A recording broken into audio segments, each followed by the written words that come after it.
Hi friends,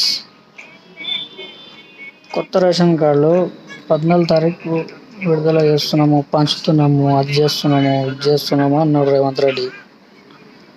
మళ్ళీ ఏం చేసిండు? ఆ ఒక్క సూర్యాపేటలో పోయి ఏదో ఒక ఊర్లో పోయి పంచితే అయిపోయిందా? మళ్ళీ ఇక్కడ రాజేంద్ర నగర్ సైడ్లో ఉన్న వాళ్ళు ఏం చేయాలి? ఇక్కడ చెక్ చేసినా కానీ పెండింగ్ పెండింగ్ పెండింగ్ అని చూపిస్తుంది. అది మళ్ళీ కొత్తగా అప్లై చేసుకోండి, కొత్తగా అప్లై చేసుకునేటలోపు మీకు నెలలో వస్తుంది, 3 నెలలు వస్తుంది. ఈ మాటలు ఎప్పుడు బంద్ చేయమని చెప్పు. ఖాళీ ఆశ పెడుతున్నాడు, ఇచ్చుడు లేదు, ఏం లేదు.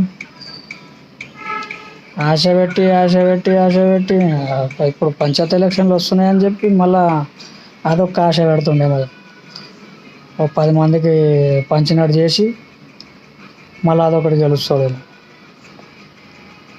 అయితే ఎట్లా సార్? అప్రూవల్ చెప్పండి, ఉన్నాయితే అప్రూవల్ చెప్పండి. మళ్ళీ కొత్తగా అప్లై నిరంతరం జారీ, ఈ ఉన్న పెండింగ్లను అప్రూవల్ చెప్పిస్తే కొత్తగా ఆలోచించండి. ఏఎస్ఎఫ్ చుట్టూ, ఎంఆర్ఓ చుట్టూ తిరిగితే, ఆ ఆఫీస్లో పోండి తిరుగుతూ, వాళ్ళేమో 5,000 ఇవ్వండి, 8,000 ఇవ్వండి. ఆ డబ్బులుంటే రేషన్ కార్డు తీసుకుంటాం సార్.